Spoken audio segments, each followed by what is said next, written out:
Morning all. Alright, so since there's just the 4 games tonight in the NHL, I figured we'll combine a little bit of news here along with the preview, and we'll go from there.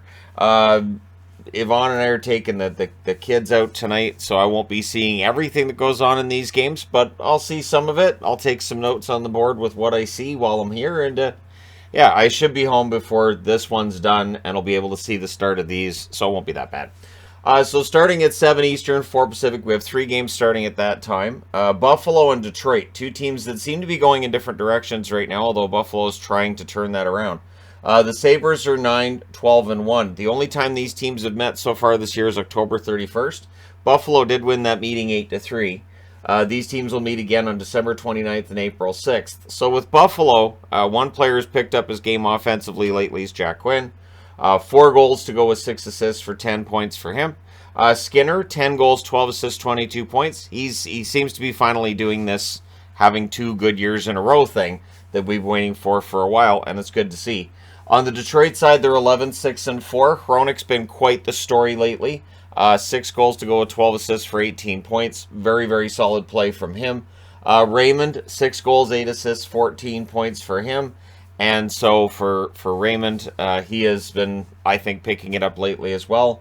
We'll see if he gets anything against Buffalo tonight. It's going to be interesting after that 8-3 drubbing that took place on Halloween. See how Detroit responds to that with tonight's game. 7 o'clock Eastern, 4 o'clock Pacific start between the San Jose Sharks and the Toronto Maple Leafs. San Jose coming off of a shutout victory over Montreal last night, and they've already beaten Toronto. In San Jose, that was a 4-3 overtime game on October 27th. 8-13-1 is the record now for San Jose. Logan Couture, 13 goals, 9 assists, 22 points. Been very good. Had a good goal last night on a breakaway. LeBanc had a couple helpers last night. His offense has picked up. 4 goals, 9 assists, 13 points. For Toronto, Ilya Samsonov returns. So there's no pain involved. He's doing just fine. And so he'll be in the net tonight for this one. Marner on quite the game, the point streak, right? 17 games in a row. 7 goals, 21 assists, 28 points this year for Marner. Austin Matthews, 11 goals, 15 assists, 26 points. I think when people talk about how slow your season has been and you're still above a point per game, it says you're a pretty good player. So we'll see how Matthews does tonight against San Jose and if Toronto can get their measure of revenge for what happened a month ago. Then the New York Rangers and Ottawa Senators get going. The New York Rangers, of course, have been in a bit of a tailspin lately, as I detailed in a video yesterday. So now for them tonight, they're playing against the Ottawa Senators. It's the first of 3 meetings. They'll meet again December 2nd, so just in a couple of days, and March the 2nd as well. So for the New York Rangers, they're 10-9-4. Chris Kreider, 10 goals, 10 assists, 20 points. His offense has picked up lately. We'll see if he gets a goal tonight. Trocheck's been good. It's been up and down. 8 goals, 7 assists, 15 points. On the Ottawa front, they're 8-12-1. They're looking to continue the momentum of what they started on the road trip. DeBrincat, 6 goals, 11 assists, 17 points. Seems to be starting to get those goals. Jake Sanderson has been getting a lot of attention lately, rightfully so. He's very good. A goal to go with 10 assists for 11 points. Then at 9:30 Eastern, 6:30 Pacific, the Edmonton Oilers in against Chicago. On October 27th, Edmonton won this matchup 6-5. The third and final meeting will be on January 28th. For the 12-10 Oilers, McDavid, 17 goals, 22 assists, 39 points. And again, when you're scoring a little under 2 points per game, but people say, well, he's slowed down a little bit as a goal scorer lately. Again, you've arrived. 17 goals, 22 assists, 39 points for McDavid. Bouchard's had the puck going in the net the last couple of games. He now has 3 goals to go with 6 assists for 9 points. On the Chicago front, they're 6-11-4.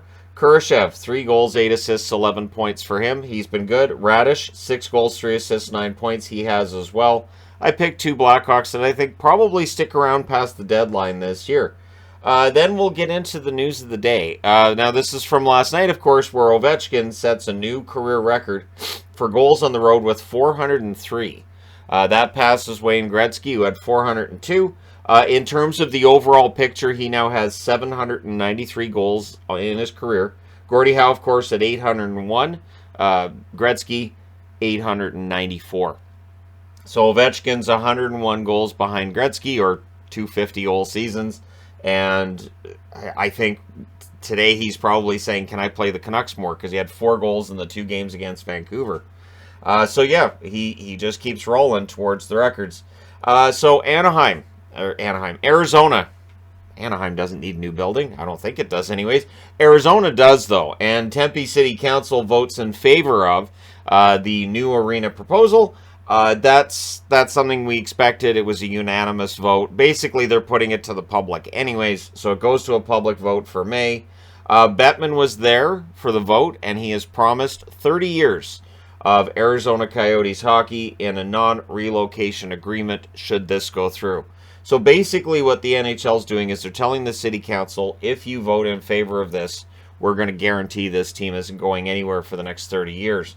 Which honestly is a good gesture. If a city is going to be putting in money, if a state's going to be putting in money to ensure a team sticks around, for the league to come out and say, yeah, you guys do your part, we'll do ours, it just makes some sense.